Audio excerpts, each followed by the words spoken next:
So మీరు మెట్లు ఎక్కువగా ఎక్కి దిగుతున్నారా అండి? అయితే ఇది మీరు గ్యారంటీగా వినాలి.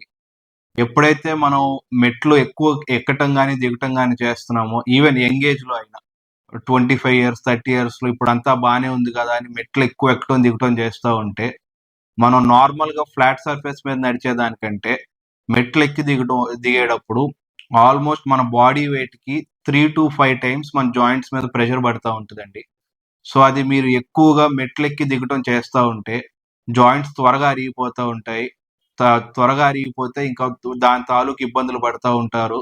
అందుకే ఎర్లీ ఏజెస్‌లో గూడా కొంతమంది ఇలాంటి పనులు చేయటం వల్ల మోకాలు మార్పిడి చేయించుకోవాల్సిన అవసరం దాకా ఎళ్తున్నారు. సో, జాగ్రత్తలు తీసుకోండి.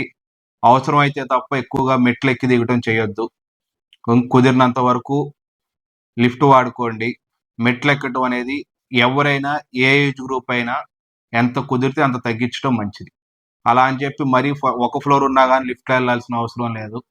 ఒక ఫ్లోర్, 2 ఫ్లోర్స్ వరకు ఎక్కొచ్చండి. అది గూడా డైలీ 10 టైమ్స్ టు 15 టైమ్స్ ఎక్కి దిగటం మంచిది గాదు. అట్‌లీస్ట్ 1-2 టైమ్స్ అనేది డేలో పర్లేదు. మరీ 10-15 టైమ్స్ ఎక్కటం, దిగటం చేస్తా ఉంటే మాత్రం మీ మోకాళ్ళు త్వరగా అరిగిపోతాయి. జాగ్రత్త తీసుకోండి.